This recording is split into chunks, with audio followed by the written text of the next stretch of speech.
Hi, Roy. Hey Warren, how's it going? Hey, good. How are you today? I'm doing well as we are Well, progressing through the month of November and getting a little bit cold here in North America. yeah, we've had a little bit of snow up here. It didn't last long, but yeah, we're into it now. The next few months will be pretty intense winter season up here in Saskatchewan. Yeah, I guess we have nothing to complain about here in New Jersey as compared to what you get in Canada, right?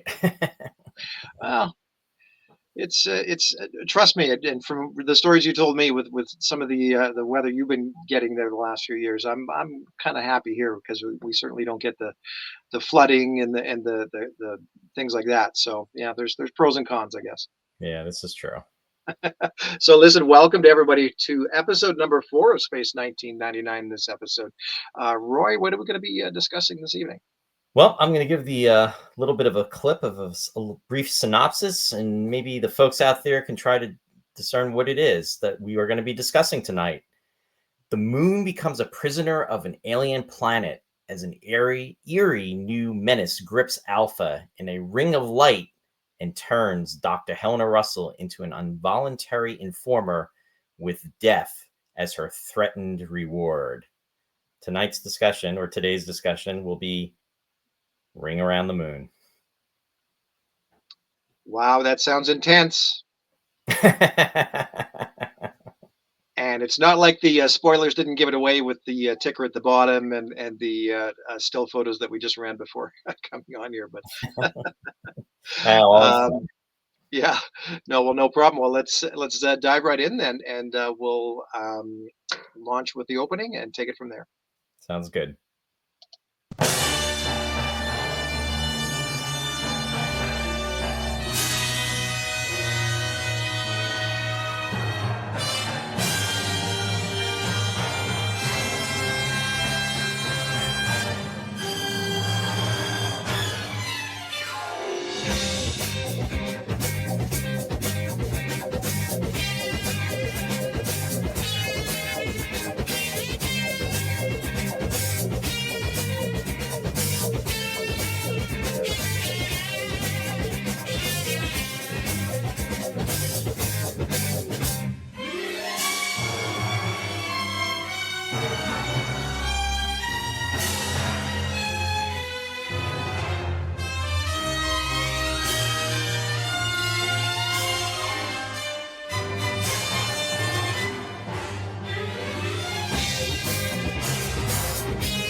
And as we always like to say, thank you, Catherine Boujol.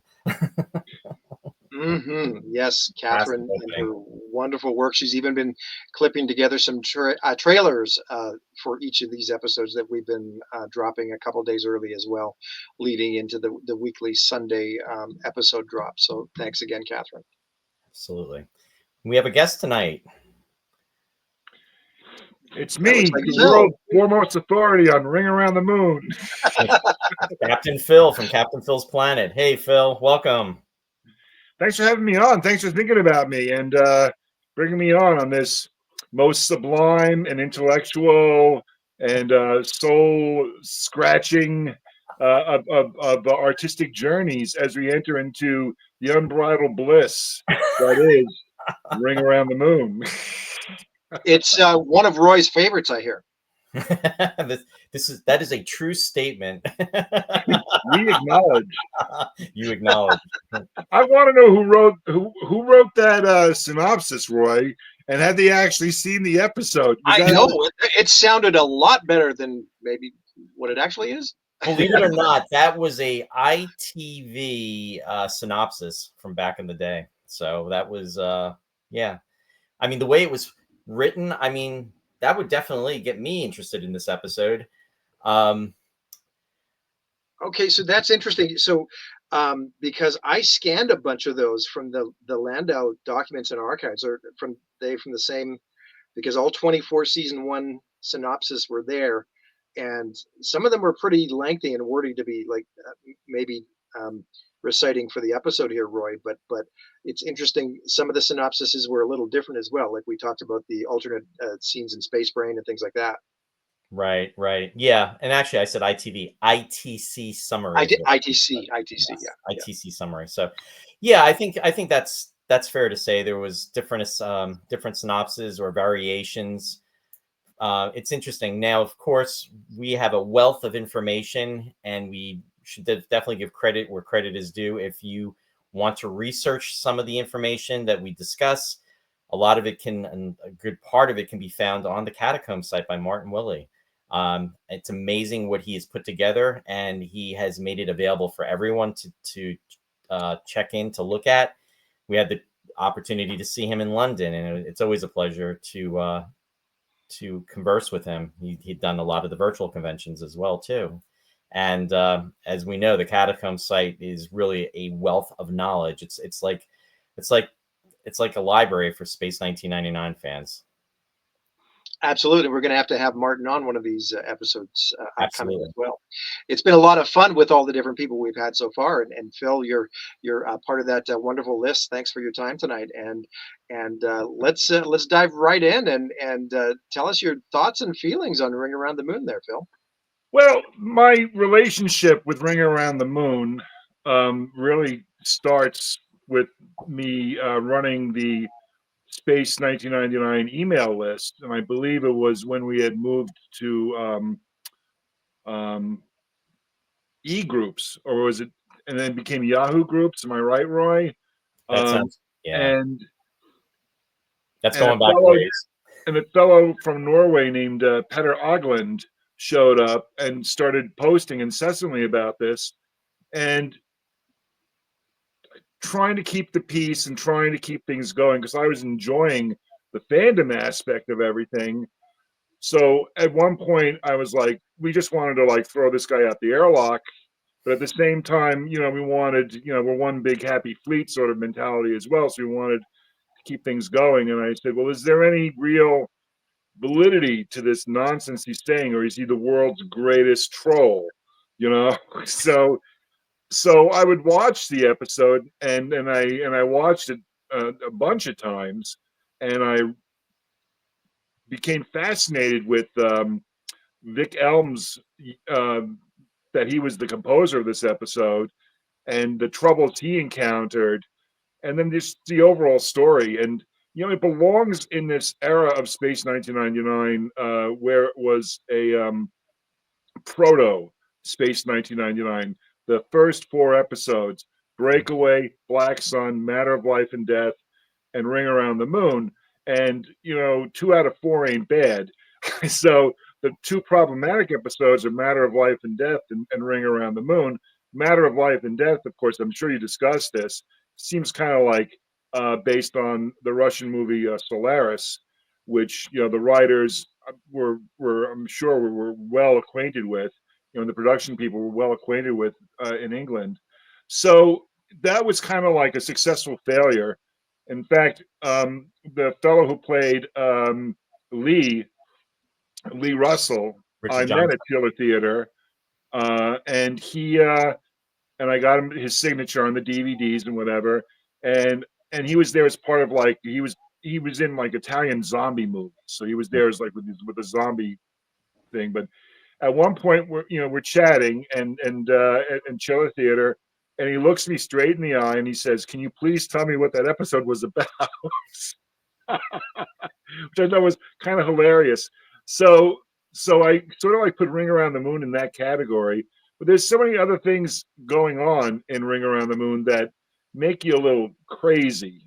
So first of all, they're following the moon around um, before they go back to Triton, which apparently apparently I guess is the moon is the moon of Neptune in the story, and it seems like they didn't realize that the moon, had left the solar system, and they're trying to gain the information out of Alpha's computer, and this goes back to Star Trek: The Motion Picture. They're trying to input the data from the Alpha computer, And they have this wonderful sequence where people are typing super fast into these keyboards with no letters or symbols on, and that's how they're getting the information. And which has to be, and I'm sure you guys will agree with me, the least productive way to get information out of a computer is to hand type it. So it shows you what we didn't know about computers back then. It would have been such a simple thing. And it reminds you of Star Trek the Motion Picture, because Spock smashes the console when V'Ger is reading the records, which happened to be made of the Franz Joseph blueprints for the original Starship Enterprise, if you look at the screens. So, but it was the same sort of thing where, they pull um oh, what was his name? The first character who got taken over by the Triton. Ted Clifford. They pull Ted off, off the keyboard, and he goes berserk, and he passes out and stuff. They break the connection, and it just seems amazing to me that they didn't figure out a way. Like on Star Trek, they would have just flashed the light and then said, "We're being probed." They would have flashed the light, and this they're doing this, and I still don't know the idea behind that. That's like one of the most fascinating things is how they did that. So yeah, and in a lot of ways, to revisit the story now while we're talking about it, there's this big encounter in space, and this is like an undefeatable foe that needs to be defeated by the Alphans, who are ill-equipped to do it. It reminds me so much of the Corbomite maneuver, where the big giant Viserius comes, and here is the big Triton probe, and it comes, and of course the moon is bigger because it's a moon, but still, it's something that's they really can't seem to fight. In the way they get through it, um, which makes this episode possibly the most Star Trek-like episode in the first season. They they they talk to it and convince it to commit suicide, Yeah. which is what Kirk does to Landru, or a number of computers and things. So they just they do this thing to the Triton probe, whether and it's just seemed to be a crazy mishmash of ideas. It In a lot of ways it barely hangs together. But in a lot of ways, you look at it, and there's just so many great strung together sequences. There's the fast typing on the keyboard. There's Helena on the surface of the moon with the orange light, behind her space helmet. There's Helena, being possessed in that gown that was used later on in the series in War Games, stuff like that. And it really it gives this just substance to this, if there's no story there, at least there was some substance. You know what I'm saying? Because it's just a simple story. It's like, here's some obnoxious alien probe that wants to like annoy us, and it's doing all these crazy things to us, and we're trying to like get around it. We don't want the people on Moonbase Alpha to die one by one typing. And there's not enough people on the moon base to type in all the information that the Tritons want. There's no way. I want to interject something real quick though, Phil, and just to break down a couple of the things that you're talking about. So I like you're making the connection in regards to at least Star Trek the motion picture, and I actually had not stopped to think about that. So it's interesting, that's a very good observation, and there's an influence right there. A lot of times, we've heard things being said about, Space 1999 being influenced by Star Trek, but in a lot of ways we've seen examples of where Star Trek was influenced by Space 1999, especially when talking about, let's say, Star Trek The Next Generation. And in regards to Star Trek The Motion Picture, I mean, how, dealing with the computer and trying to find, have that connection with a human being. Really, this has happened on a couple of occasions in Space 1999. This probably being the first, because this is one of the earlier episodes, episode 4 in the production order anyway. But so I thought that's great commentary. One of the things though is I agree too is about this episode feels very sloppy in a lot of respects. It's like the synopsis that I was reading, the summary earlier, really kind of ropes you in. However, you watch this story and it progresses, there's just a lot of things that could have been so much tighter. And for me, it felt like a letdown almost. Now, again, these episodes are not shown in production order because they were syndicated. But when you have something with the production values as of Breakaway, I very much did enjoy Matter of Life and Death. I know that there's some weakness with it. And I remember you telling me about Richard Johnson being at Chiller Theater, which I wish I had the opportunity to have met him. Black Sun being a very, very strong episode. But then to come to this episode, it just really falls apart because it's like they take these ideas and different scenes and they do string them together, and it's just it comes across almost as sloppy at times. And just one of my pet peeves, and Warren, I want to ask you, in regards to this too. They encounter the probe after Ted Clifford is, it pretty much, puts itself out there. They know that they've been contacted. Alpha's been attacked. Paul makes the mention that all but 4 of their Eagles have been damaged. Then what happens is they send Carter and Donovan up in an Eagle to try to, do a reconnaissance. And then what happens is the Eagle winds up crashing on the moon because they hit the force field. And then Koenig is even saying, let's get the teams out there to bring them in. And Mara says, there's no way to get to them. And then he says, well, then we'll walk. What happened to the 4 Eagles that were, the other 3 Eagles that were operational? So that's an inconsistency right there. That's like one of many. The other thing is too, with what was transpiring and what was the purpose? What was the main reason of the Tritonians coming after the moon? It's really never disclosed. They want information about Earth, but it's really never expressed what is the motivating factor of this. And I think in the earlier draft too, Phil, because this was originally titled Flytrap. That was the working title. It was by Donald Johnson, I'm probably pronouncing his name maybe hopefully correctly. And it was like a draft that was done in 1973. And then what happened was Edward D. Lorenzo became the writer of this, that was credited for the screenplay. And then Chris Penfold, I believe, had done, rewrites on this script. Edward D. Lorenzo was the script editor for Space 1999. He was involved with at least, I think, 8 episodes in the beginning of the first season.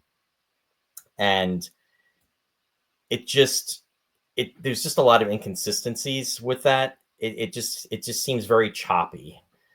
And even when the main reason that when Carter's Eagle doesn't make it through the probe, and Paul couldn't bring him in because he was on manual. So there was no way to get him on automatic. And then that's when he crashes. Why is Koenig so insistent about being on manual control when he's flying? It's like, it just made no sense. And again, it's almost like it fit the plot device, because if they were on automatic, then they would not have had the scenario that's going to take place where, you know what I mean, when they're trying to get through the force field and then it gets reversed. It's just, to me, things are a bit choppy. It's a series of scenes and sequences in search of a story. Yeah. Sorry, go ahead. Go ahead, Warren. Go ahead. I was just going to say, and it was a rough episode, and right out of the gates or early on in those first 4 that you'd mentioned, Phil, I think the end result,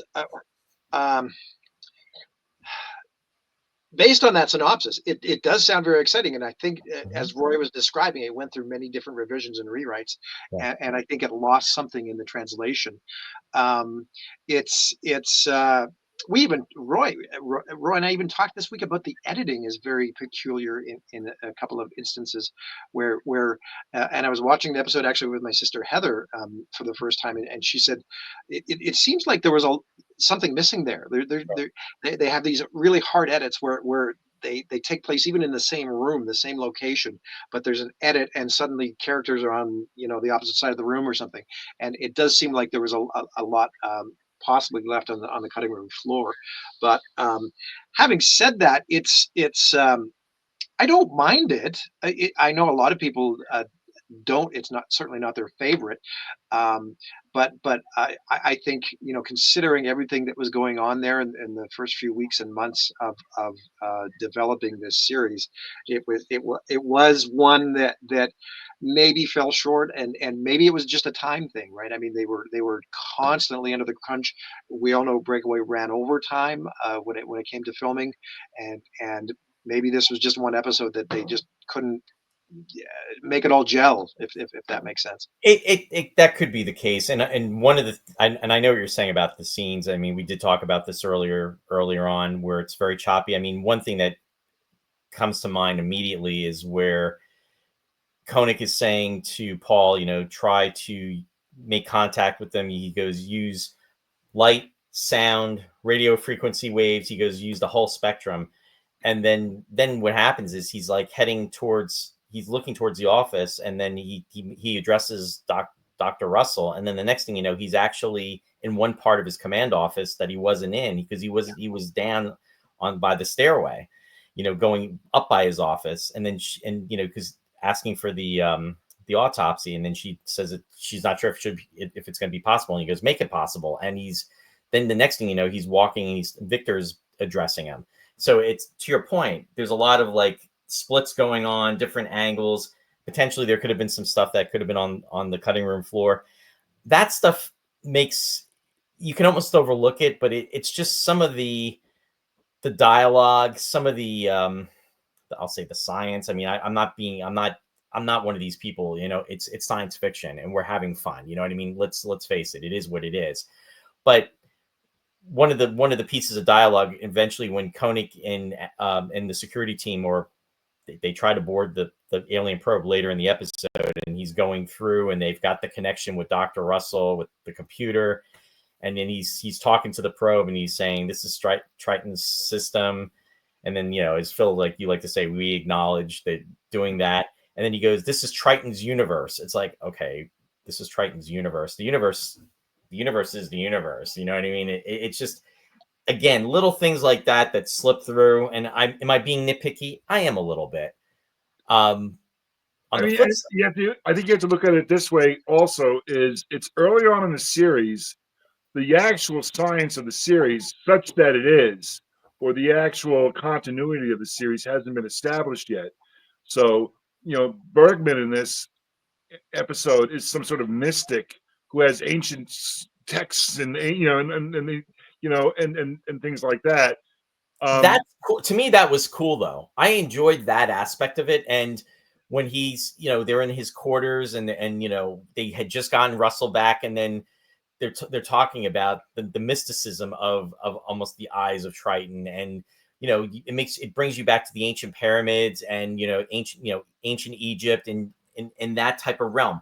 That makes it interesting, and I can buy into that piece of it, Phil. But it's just that when he's saying he checked his charts, and well, first off, he didn't know anything about Triton, so it's like, okay, why would he? And then he knows later on that Triton blew up. It's like, how would you know that? You know what I mean? It's like, where if it was established it took place in our solar system, I think those little inconsistencies had been a little tighter. I think it just would have worked better in the episode, but it's so loose. Yeah. That's well, my. you know what, and you know what, I made a mistake before. I'm misremembering it. It's an actual planet named Triton. I mean, I'm looking at the catacombs as we're discussing it here, and there was a different name. There was actually a different name for the planet that they're from. The Tritons are from, and they named it Triton later on, which of course we associated with Neptune, of course. Yeah, But I originally. want to interject that also. I think we're still in that part of Space 1999 where it really, really wants to be 2001: A Space Odyssey. So I'm seeing like parallels to when they're going to look at the monolith in Right. 2001, and that's like the disco moon surface sequence where they're out there and all that stuff is happening. I tell you, in a lot of ways, I think one of the fun aspects of the episode is the fact that they decided they asked Vic Elms to score it, not knowing anything about. When I say not knowing, I'm talking about Jerry and Sylvia, not knowing anything about music. And Vic makes this strings the whole sequence of things together and makes it sort of like a trippy, acid trippy sort of thing. Now, I'm going to put out there, I've never done any drugs in my life, but I can imagine if you're gonna do drugs and watch a Space 1999 episode, if you're gonna drop mushrooms, or something, or LSD, this is the episode you want to watch. Maybe the end of Black Sun as well, which is really nice and trippy. But there's just so many of these sequences in this episode. I mean, Helena and the Triton probe, where she's floating around and that and everything, and you really try to get a sense of what is this all about, because think about what has happened already to the Alphans. They've broken out of Earth orbit, so they're homeless. They found a home, but oops, it's made out of antimatter. We can't live there. And by the way, Helena, your husband's really dead. And by the way, Commander Koenig has claimed you as his own, as the way Koenig is to Helena in Matter of Life and Death. He's really like putting it out there. He's really like pushing Lee aside. You have this moment where the hand of God has reached down and saved all of the Alphans in Black Sun and brought them back together, brought Helena and the Eagle crew back together, which is truly an act of a higher power of some sort there. Absolutely. And then you have these guys show up after all these cosmic metaphysical things. My husband's been out of antimatter. We've left the solar system. God has rescued us from being atomized in the Black Sun. Oh, by the way, here's a giant flying eyeball who wants us to type into our computers and is going to be really annoying to us, and not be smart enough to know that their homeworld has been destroyed, that we have to tell that to them. So it's sort of like a real letdown in terms of the way, but the show reached such great heights, those first 3 episodes. I include Matter of Life and Death in that. It just did some great things there. So I think maybe that's another reason why people look so poorly upon this, except for that one fellow in Oslo. Because the show had been so great up until this point. Yeah, and that's probably why when something is syndicated and you don't actually necessarily have to go in production order, it gives you the opportunity to show your stronger episodes, or you know what I mean, or the ones that have been produced before others. You can kind of structure it the way you want to have it structured. And there was, I think, a method to the madness with that too. And this episode, even dating back for me, like in the mid 70s, when Space 1999 first came on in 75, it was not one of my favorites. It still isn't to this day. I do agree about the music for Vic Elms, though, that it's catchy. It's groovy. It works. I mean, it should have never happened, because Vic Elms doesn't read music. The musicians in the musicians union who were scoring the episodes refused to work with him. I don't believe Vic was in the union. So I believe, and when we talked with David Hirsch about this back when, I believe it was Alan Watts who had to conduct the orchestra because they would not work for Vic. Right. And Vic was basically, he was doing what rock musicians do. And at the time he was getting ideas and making sketches or whatever, but he was literally ad-libbing it, and which is probably not the best way to score an episode of television, because you're on a schedule. You have to deliver your product in a certain amount of time. You can't just let the seeds bloom and grow. If you were in just a regular band and doing that sort of thing. But nobody in production seemed to realize that Vic Elms was like that. I think they just assumed, and this is me making a logical jump in my head. They assumed if Barry Gray does it, then Vic is the same as Barry. And Vic will be able to deliver the same thing that Barry does, and we're going to give him the gig because he's dating Sylvia's daughter. Yeah. So I always found that kind of, And at the end of it, though, especially when we discussed it in the early days, when we were all arguing over it, and I was rewatching it in the early days of the online email list, I came up with an idea that stuck with me, and I call it art by accident. You know, like all these crazy things happened, and the story it is really not a complete story. And Vic is off doing what Vic does, and he really is really like an explosion in a paint factory. So it's just like this thing happens, and here it is, and you have to like look at that and say it is special for those reasons that this came out of it. This trippy dippy, weird sounding, weird story.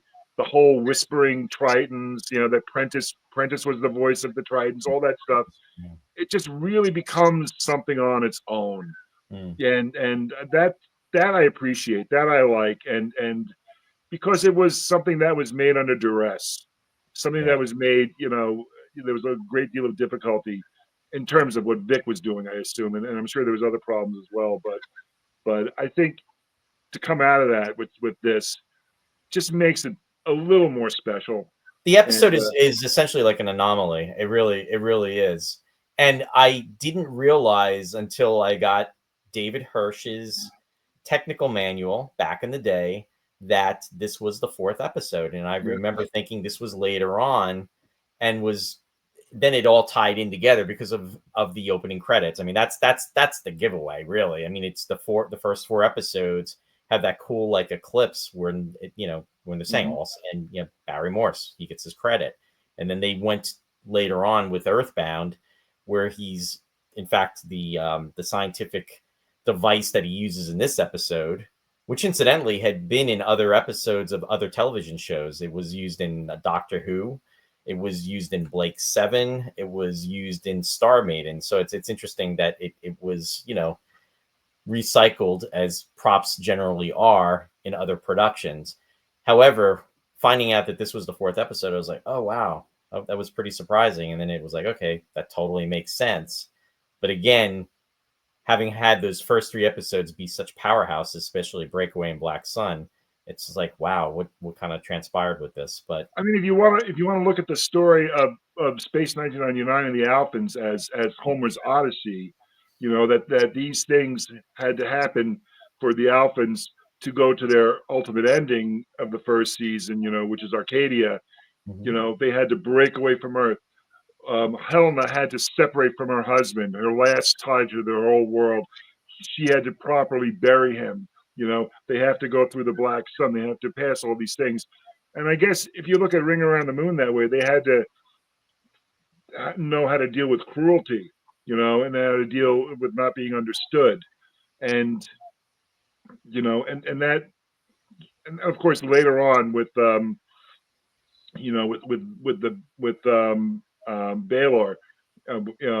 that whole thing, they're dealing with that as well. But you can look at it and see that there's an entire process going on. Like Mission of the Darians is, this could have been us. We could have been the Darians, that sort of thing. War Games. We have to, we are a fear.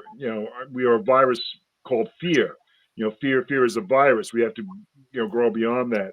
So there's like you begin to build a thread. I think either Johnny Byrne and Chris were doing this unconsciously or maybe slightly consciously. And I know once the concept of Mysterious Unknown Force came out in Starlog magazine later on, after the show was done in production, it sort of all made sense. But that was something that was tacked on after the show was done producing, But yeah, you could look at it that way, and it is an odyssey, and they're on this journey. So that makes it more acceptable to me in those terms. Like each of these episodes has a certain purpose, and in this case, there's a purpose as well, where they're going to this place, and these things are happening. There's a lot of different layers to everything, and as you unravel them, it is almost like a tapestry, really, when you think about it, because everything is. And what you said before, Roy, it's episodic television. These episodes had to be shuffled like cards because the film was being flown around the country. Yep. So we're not seeing the episodes in that order. And No. once the Laserdiscs and the DVDs came out, we started watching this production order. We could piece it together, and we're starting to get into the minds, not so much of Jerry and Sylvia, but of They're all Chris and yeah. Johnny Byrne, and the other writers, and maybe a little bit, because I know Martin and Barbara had a lot to do with the direction of the series as well. They had, so coincidentally, by the way, I believe the second episode I ever saw in my life was Guardian of Piri. Okay, and I assumed that made complete sense to me that Piri was meta when I saw it. When I believe I saw it second. I lived in Phoenix, Arizona at the time, and that's the episode I remember being the second one I saw. So that very well could have been the second one shown in the Phoenix metro area, Right. in 1974 or 5, whenever it was played. Yeah, 75. Yeah, and interesting, in WPIX out in New York, it was Dragon's Domain. That was episode number 2, which to me makes perfect sense as far as There's the a great amount flow. of spaceships outside our solar system as the moon is scooching by. Yeah. Yeah. But Warren, let me ask you your thoughts as far as, has this episode been a favorite? I mean, how have you felt the same way about this episode from when you first watched it, or I mean, has that changed over the years? I mean, what's your stance on that? Well, that's a very interesting question because I was going to bring up just the fact that it's almost like how my views on year one versus year two changed as I grew older.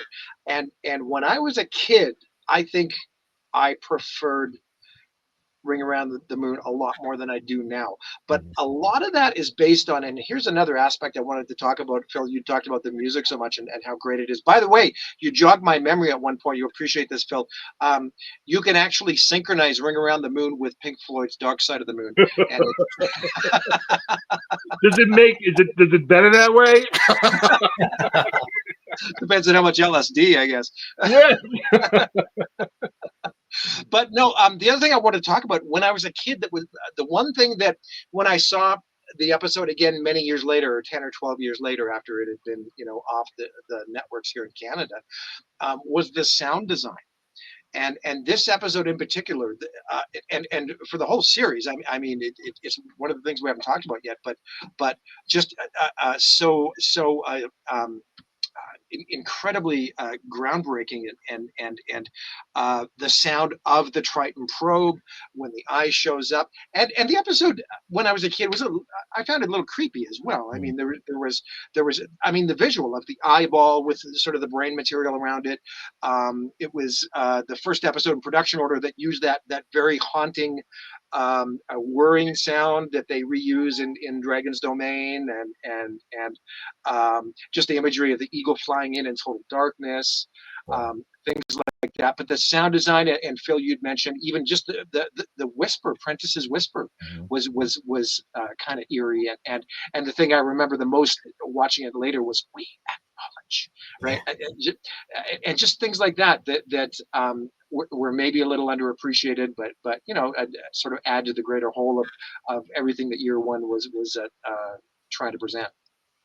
It's difficult to judge something made in 1974 with what we knew about, the solar system, computers, just basic astronomy, the things we know. I mean, if we had the Hubble Space Telescope before, you know, things would have been, it would have been amazing for Space 1999. The things and they didn't take a lot of time. The thing that kills me about the show overall, and this is stupid, but they should have known this, is the fact that Moonbase Alpha is furnished with clean, brilliant white walls and white furniture, and everything is white, but the moon is filthy. And the fact that they're not covered in dust every time they come in and out of the airlock, how do they keep the place clean? The Apollo astronauts were full of this stuff when they came back from the moon. So that they skipped that, I thought was kind of ridiculous. So yeah, there's all these different gaps, but at the same time, it's more of like a spiritual thing where this is how we saw ourselves going into the universe in 1974. It's the anti Star Trek. boldly going. We're trapped. We're unwilling, uh, unwilling humans being ejected out of our home into the cold beyond Well, you know what, Phil? I'm for going a to cut you purpose. off real quick there. What you just summed up, though, is the was a core element of the first series of Space 1999, because it was just that they did not want to be on this moon. This happened, and they were put out there, and it wasn't like it was the place to be. Now it was very moving, especially after, and we Warren and I had discussed this with Steve Yarnek just last week in regards to the Black Sun. But when they actually reunite, and then they have that really touching moment at the end, and Helena says, something brought us home, and then Koenig says, yes, home. It's like this big moment of, it's like, yeah, we're together, and this is our home. It was like a realization of everything that has happened between Breakaway, Matter of Life and Death, and the Black Sun, everything that they've been through and they've survived. And it's like, okay, it's almost like there was a sort of coming of terms with it. But even with that said, they're still looking to find a place where they can get off the moon to live. And we will deal with this later on when we get into series 2. But when that transitions into the second series, into the second season of Space 1999, that changes. And I think it's unfortunate it changes, because it's really a core makeup of what is driving the plot line and the storyline and the essence of Space 1999, at least in the first series. Yeah, and it's still a place. It's what was the saying? Yeah, maybe correct me if I'm wrong. I think Einstein said this. The universe is not only an amazing place. It's more amazing than we can imagine. Mm. That's how amazing it is. And I think Star Trek put everything out there as we're going out there, and it's gunboat diplomacy sort of thing, and it's the American way. And here it is. This is a grand adventure, and they're on this little raft, this little life raft of our solar system, and they're seeing amazing things. And watch out, over in this cove are the dragons. You don't want to go there. And Right. over here is this danger, and over here is this amazing thing. And if you go over here, you're going to be like reduced to cave people, because you're gonna have to deal with your history, where you began as savages, sort of Yeah. thing. So in this, they're dealing with a force that they don't understand. That I don't understand. Nobody understands. But it has that oomph, that little thing in it that makes the show special. Yeah. And I don't like to trash year two, and I'm not going to trash year two, but they rejected that theme in year two. They made the universe smaller and more manageable, and Yeah, they and were I more in don't think that control of things. and I You don't think know? that means you have to. And No, no, no, we're not here to trash year 2 either. But to your point, the theme is different, and it's almost like, regards to, we're traveling the galaxy, and all right, if we want to stop at this place, yeah, this okay, this might work, but you know what, we're just gonna keep on going, we're good. And it's just the essence of year 1. I really felt that the solar system, the galaxy, the universe is a big, big place, and they are this little speck in this great beyond, and it just felt like, you know, they're really out there and they're really lost. I mean, I really bought into that. I really felt that the moon base was this working moon base, and it had all these scientists and these different technicians and these different people from different areas of Earth that were working together, and I really bought into that, but I didn't feel that type of substance with the second series. And the real reason being is it, to your, what you just said, they decided not to go in that direction. Doesn't mean they didn't have good stories, because there's a lot of year two stories that I very much enjoyed. And I'm sure this, Warren and I have had discussions about this. There's year two episodes that he very much likes, and same thing with you, Phil. But it's just that it's As long definitely as they have spandex and whips, I'm there. Sorry. But anyway, I think we're digressing a little bit. But it's just it was just a great thing to explore. Well, yeah, going back to Ring Around the Moon, pushed on by this lunatic from Norway. It was a great thing to explore and discover, and have all this history behind it. And I want to tell you one really quick story. I don't know what the timing is like, but I want to tell you this really quick story. Back in the days when I was teaching, one of my students, I work with special needs students, and sometimes I work with multiple handicapped students who are like really, really, in a bad place, or I work with students who are academically up on the scale, and but they were like obsessed over certain things. And I had a student, a really, really great kid, a fun kid, loved teaching him, who came to me on one of my classes and said, "Have you ever heard of the band Christie?" And my head almost exploded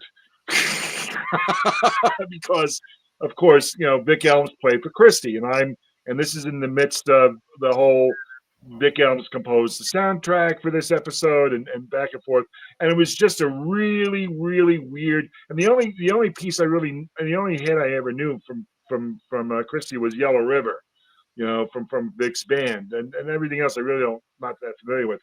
But that this kid knew Christie. I mean, I didn't even know Christie existed until I started researching Vic Elms and Ring Around the Moon. So it was like an ass backwards way to get into learning about Vic and his career. But it was just crazy. It that was he just knew it, crazy and that these worlds connected right. via Ring Around the Moon. It's just Mm-hmm. nuts. So thank you, Peter Ogland, for that. It's just weird. I mean, did you see the weird connections that life does? That this lunatic in Norway prompts me to do this, and now I'm talking with one of my students about a band that I would have never known about had not been for Ring Around the Moon and the Tritons. It's crazy. It's just See, all crazy. roads do lead to Space 1999, Phil. Yeah, you were right about that. There you go. Hey Phil, why don't you give us and the viewers a couple of minutes on your history with the series, the show, any experiences with conventions, Sure. memories, plus what you do on your regular time, and give a plug, a shout out to your show for sure. Oh, absolutely. Well, I'll do that first. I am the host of Captain Phil's Planet, which airs from. I've been reduced to an hour. I used to be 2 hours. Now it's 4 to 5 p.m. Eastern Standard Time on WUSB Stony Brook. You can stream it on WUSB.FM. If you really want to hear me and you can't stream it, I'll send you a copy of one of my shows. I saved them all. I love them, and and I've been doing that for quite a while now. I got into it from doing movie review shows on Destiny's The Voice of Science Fiction, which was a show on Friday nights, still a show on Friday nights, the science fiction show. So that's the back door into the radio station for me. And for Space 1999 fandom, the show, I started watching Space 1999 when it premiered in the 70s. And I was watching it when I lived in Phoenix. And I never saw the show. I never got to see the show complete. Um, when I was that age, because we moved back to New York, and I believe, although I didn't realize it at the time, I believe the switch from year one to year two happened when I was moving. So when I finally got to see the show again in New York, and I'm not even sure I was able to see it because we lived in my sister's house. My sister is quite a bit older than I am. We lived in my sister's house for a while, and I don't know if she allowed me to watch what I wanted to watch because she should be on a Titan probe. So yeah, there was like never a complete viewing of it in those days until the Sci-Fi Channel arrived. And I wanted to Wow. watch Space 1999 when the Sci-Fi Channel arrived, and I was there, and I was so excited. We got the Sci-Fi Channel, and at that point, I had been married, and my long-suffering wife has put up with my science fiction nonsense. You know, I was newly married at that time. I'm so excited. Here it comes. It's on the Sci-Fi Channel, and they don't play this episode sequence, and I lost my mind. You know, Wow. yeah, they cut it out. So I went on the internet in I believe it was 1995, 96, and that's when things were just getting ramped up. And that's how I got involved with Space 1999 fandom, because I wanted to see the episodes uncut. And eventually I got VHS from somebody who taped them for me from the Laserdiscs. And then I had them complete, and that's where it began. I still have my original VHS tapes of the show, but what happened then was I began to get more pleasure out of participating and reading and participating in the email lists.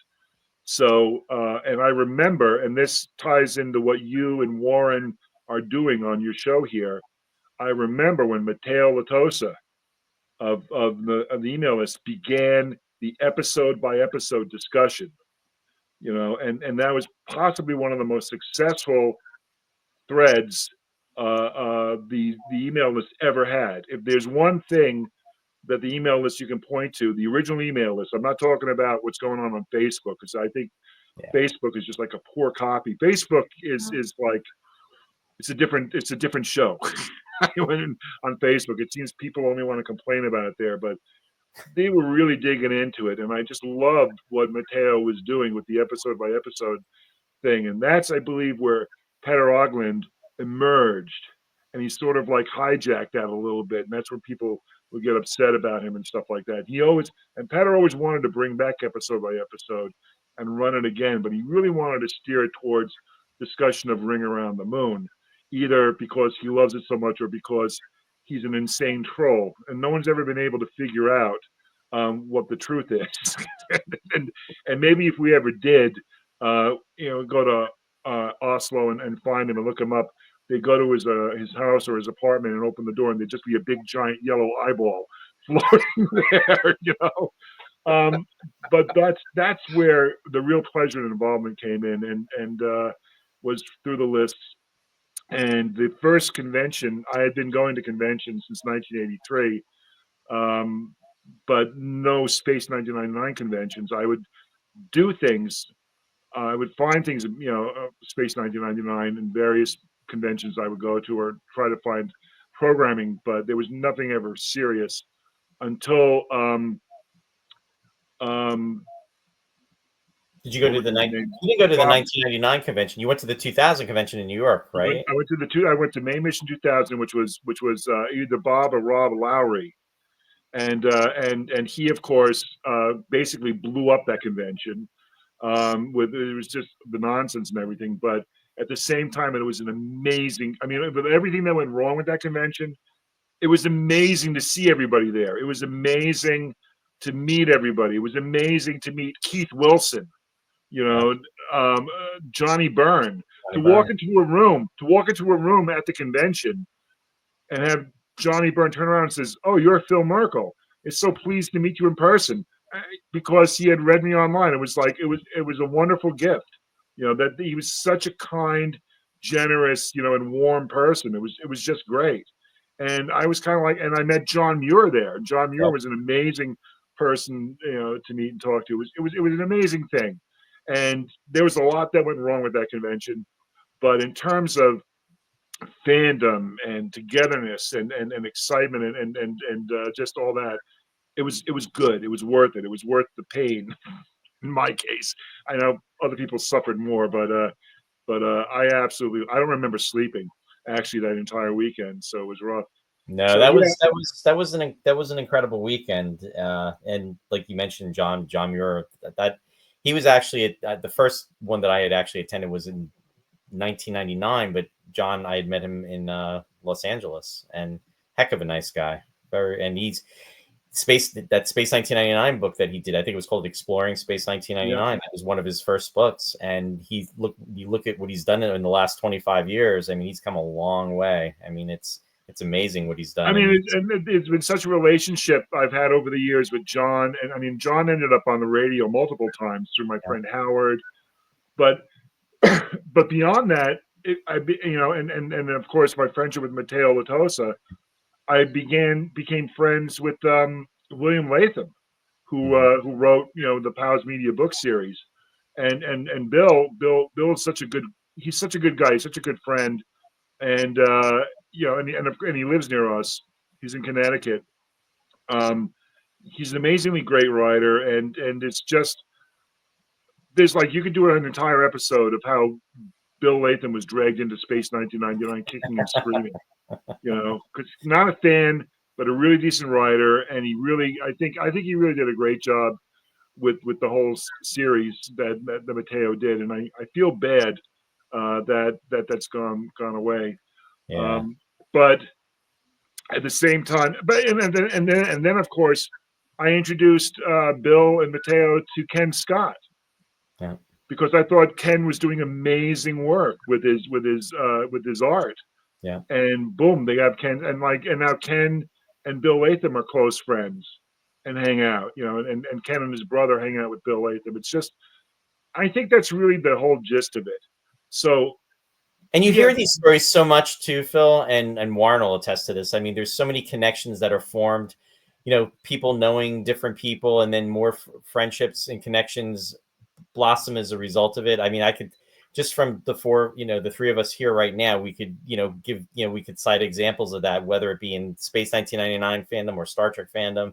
It's a networking, but it's a networking that's taken place it's because through friendships and the love of the series, or the different series that there are, and it just interconnects. It's really amazing. I mean, when you were running your conventions, Roy, and I always advise you one and done, but you never listen to me.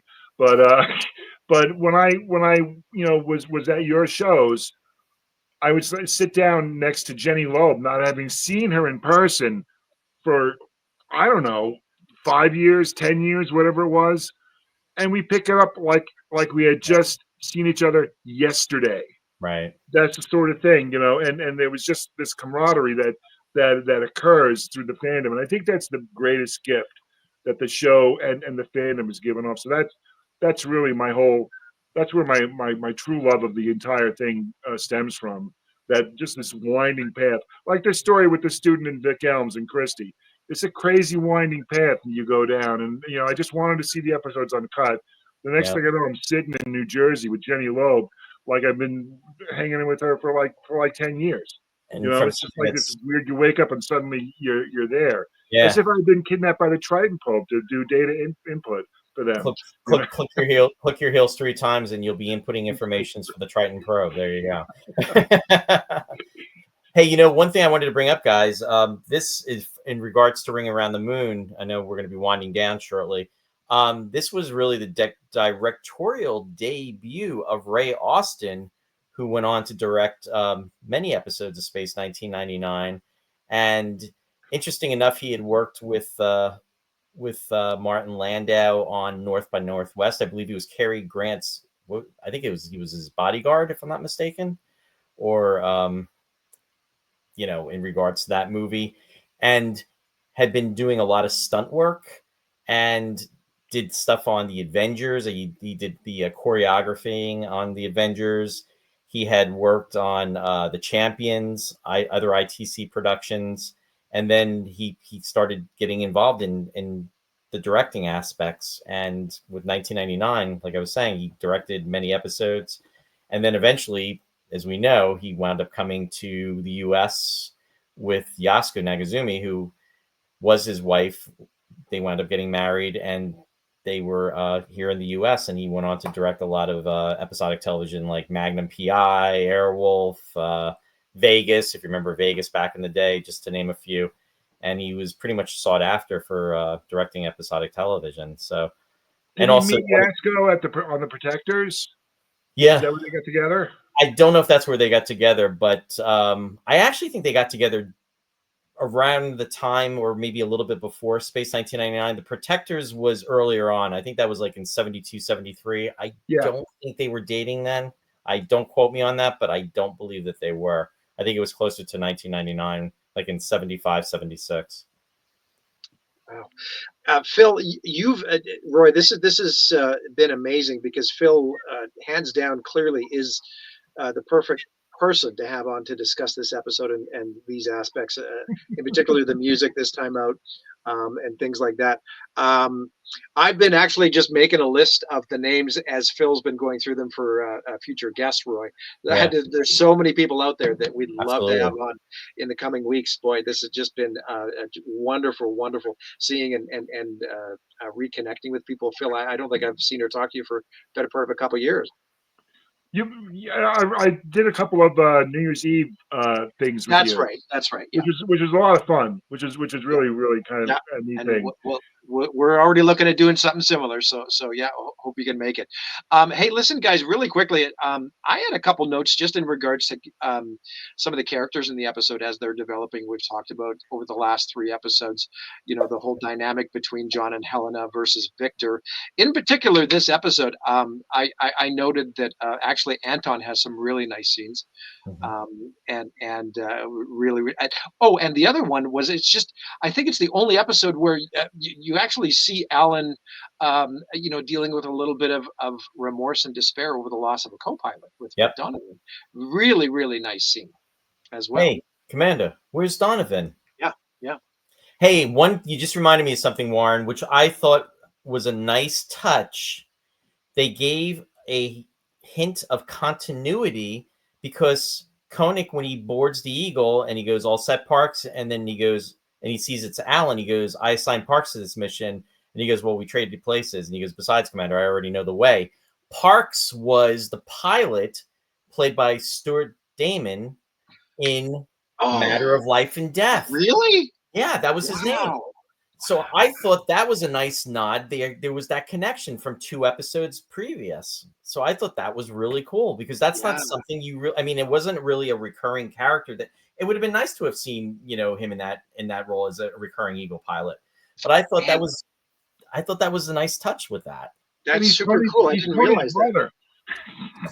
Well, Well, there yeah, you and go. that and you just jogged my memory on something else that there was actually a deleted scene from Matter of Life and Death with Parks. Yes, you're There's absolutely there, yes. there's a yeah, I'd love In the to medical find out. center, right?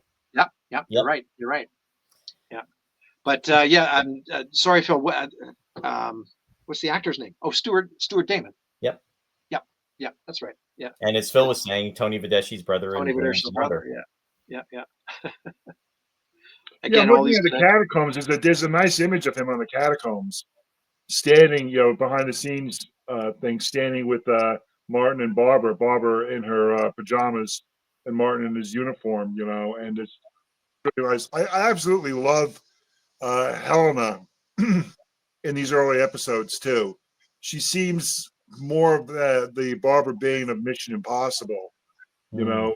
than the Barbara Bain later on. And I always think of her in Matter of Life and Death as the most beautiful in all the series. Her scenes on the planet, I think she's just stunning. When There she's is a kneeling by the lake, by the that chocolate river, whatever it is. that publicity shot of her by the pond on Terra Nova you're right. She looks gorgeous in that photo. She's It's stunning. I just love her yeah. in that. I want to mention it also because I'm looking at the catacombs here. I seem to remember seeing this in person at Main Mission 2000 when Keith Wilson was there. It was the pre-production artwork where it has, if you look at the catacombs, you have the Alpha astronaut standing there, and it has the effect from 2001 where he's going through the Stargate, and all Mhm. the lights are going past him. So there's still that huge influence, from 2001 on the show back then. They really wanted to make it like 2001, but Well, you and know, the thing you have to remember too is with year one, it was filmed over a 15-month period of time. Production started at the end of November, which is like almost now, 51 years ago. and it went, from November of 73 into March of 1975. So usually with a television series, or at least back in the day, they would shoot for maybe 6 or 7 months to do a series. I mean, Star Trek, I'm thinking, at least for the first season, they shot from like May of 66 to December of 66. But with Space 1999, because of the dynamics of the way they were doing everything, it was over a year, a 15-month period. So there's a ton of money being spent on the show back then, and that's one of the reasons why people are upset about, they see the difference in year two. Is year two is made like a television show, and the year one is made like 24 mini movies. Yeah. With just the production values of the work, the way things are put together, and even I always go back. You're making me think of more Matter of Life and Death than Ring Around the Moon today, but just the way Matter of Life and Death, the experimental shots they used there. Well, I guess you can talk about that too with oh my God, Anton Zoref upside down in the power generating station. Yeah. Thank you. Oh my God, a mind is a terrible thing to waste, Warren. I'm going to give you our sales pitch, Phil. You have to go back and watch our podcast and get caught up on our discussion that we had about Matter of Life and Death. So definitely check that out, because then when we invite you back to come on, you'll have time to have rewatched it and the following episodes that we're going to be covering, and then we can discuss them also with you at a later time. I just plugged this, Warren. That's okay. That's okay. Phil, which year two episode do you want to come on and talk about? You know what? I kind of really I kind of really love the whips and the He's back to Devil's Planet. I kind of love Immunity Syndrome. Yeah. As a boy, I loved Space Warp, although it's a ridiculous piece of cotton candy. I just loved it so much, but it's just ridiculous. There's nothing wrong with that. I think I could come on any episode of year two, though. I think the one I dislike the most is One Moment of Humanity. It's another one of these, we don't understand, what an android or a computer is, right? And it's just it makes me nut. That episode makes me a little crazy. But well, we're not going to lock you in tonight, Phil, but we got your gears going. So no promises, but at least you know that you got 24 episodes from season 2 to pick from. So we'll definitely. Those are the ones that live with joy in my heart. There you go. No whips and no Band-Aids. I'll tell you something. What I love about that episode is I love the model of the building in that episode, and I just love it because it looks like Doctor Who. It just has that Peter Davidson look of that era, and it has that look to it. And I love the Eagle Crash sequence in that episode. I just oh my goodness, love it so much. The last 3 episodes what is it? Let me rephrase. The final 6 episodes of Space 1999, you had at least 3 episodes that had Eagle crashes. Seance Spectre, I love the crash in that. And also Devil's Planet, and of course Immunity Syndrome. So we got a lot to talk about when we come to year 2. We're not going to go short by any means. We should put that out there actually real quick, Roy, to any of the viewers. We are going to be looking for guests, and we're totally serious. We'd love to have as many very diverse people on as possible, talking about all the different aspects and dynamics of Space 1999 and fandom. Guys, I thought of one thing when you were pondering some of the heavy metaphysical aspects of year 1 in general, and let me just surmise and say this, and maybe it's because, and I'm not going to draw any comparisons to year 2 or anything else, but year 1, I think for a lot of people, we're still talking about it today and as thoroughly and in depth as we are, because they didn't give us a lot of the answers, right? They didn't give us everything in a nice tied up package with a bow on it, and boom, here's your cookie cutter regular television episode. It was because of those things. All these things were left up to the viewer's imagination, your own interpretation, and that's what makes it so interesting to talk about 50 years later. It's a big reason why I enjoy Force of Life as much as I do. I mean, there's a lot to talk about with that episode directed by David Tomlin, but that is huge. But we'll see that for a minute. Warren, you touched on something that Ellen Lindau said to me years ago that jogged my memory. And what she said was, I think I was talking to her about Babylon 5 or writing fan fiction or whatever. And she said, well, you really can't write fan fiction for Babylon 5 because it's all plotted out. It's there. It's all there. It's great, but it's all there. You know, that's his story. That there's no cracks. And I seem to remember how I might have been. We might have had this discussion in person, because I seem to remember her body language, and she said she liked Space 99 because there was all these little cracks and crevices where you could get into it and do your thing, you know. And she loved to write. She loved, you know, the whole fan fiction community loves the show because of that. And you're right, either series. You know, if you want to write romance, you know, and that sort of thing, well, year 2 is your thing, man. There's lots of romance and stuff going on in year 2. I saw a discussion on Online Alpha once, or maybe it was one of the other groups, where John was holding Helena. There was some emergency or something, and he was holding her, and he sort of like goes, you know, he goes for it. If you know what I mean, you know, he like his hand is going for it on his wife, you know, and it's on camera, but he went for it, and the women who were writing about this loved it, you know, that he still, you know, that was like just something one of these little things that they noticed, you know, and I thought that was a really clever thing, you know, for them to see and have there, because I don't view the show that way. You know, and I just thought that was like sweet and fun and interesting. So yeah, there's a lot of places in this. I mean, you could do an entire series of novels on the backstory of the Tritons and how they became just such giant flying eyeball jerks, you know. And then what, you know, they must have been nice at some point, well, you know, but they, you know, it's basically, you know, there's this space probe and it's V'ger. It's out in space and it's annoying everybody.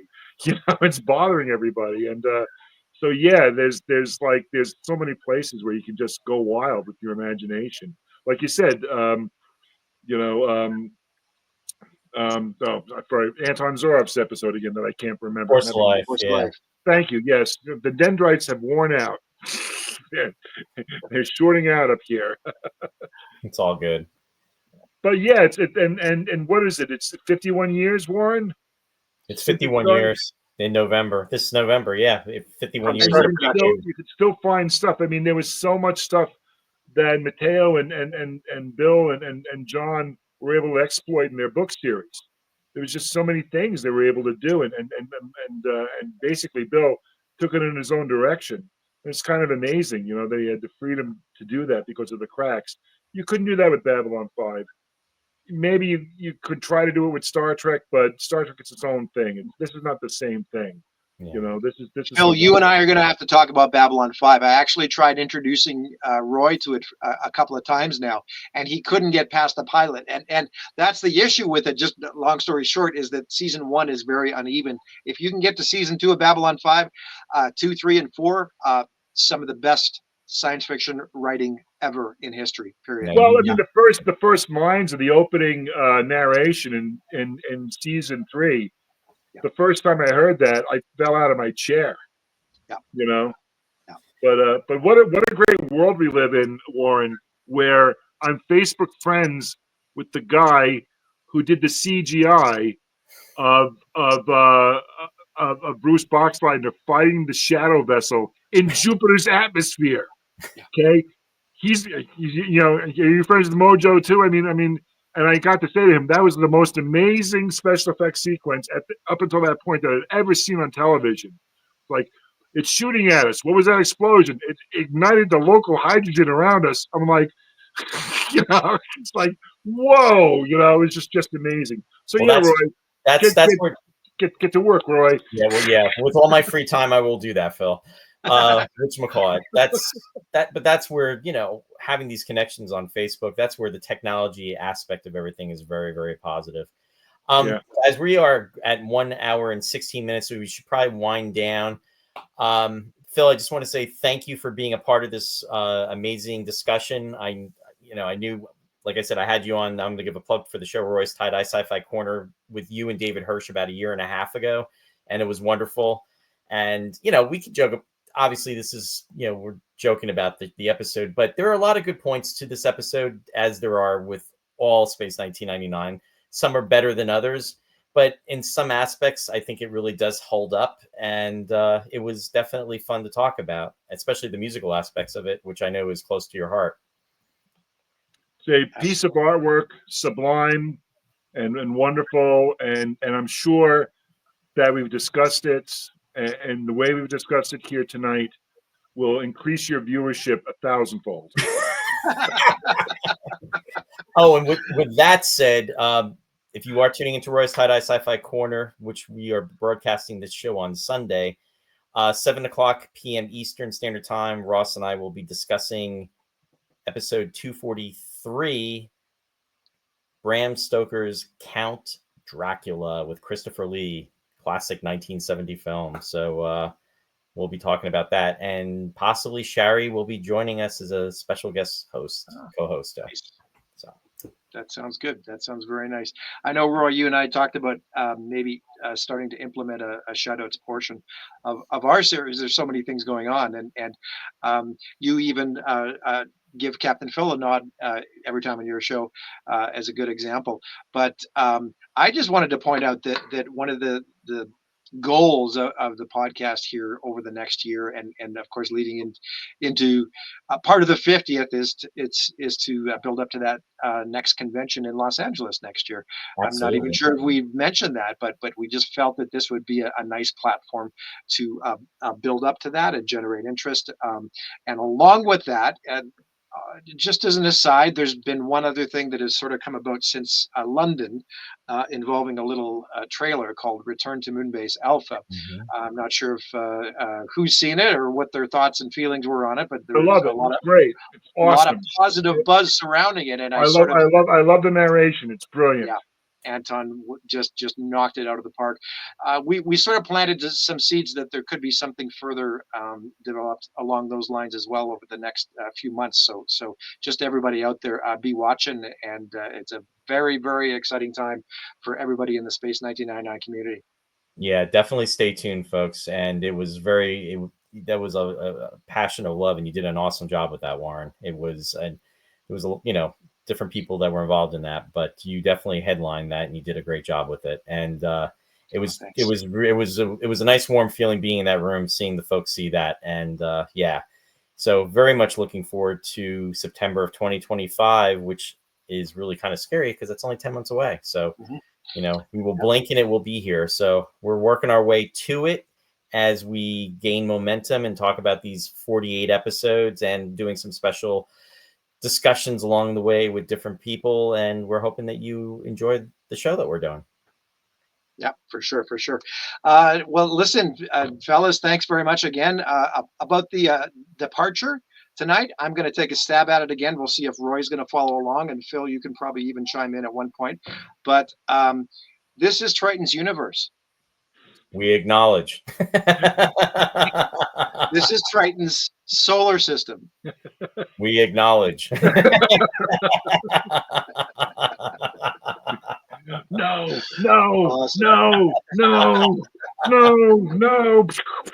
I thought I'd save that for Phil. Oh, awesome. Good fun. Well, thanks very much again, fellas. And this has been a great show. And be watching, over the next 3 weeks, we'll have some more exciting guests. Thanks to everybody. Take care, everyone. See ya.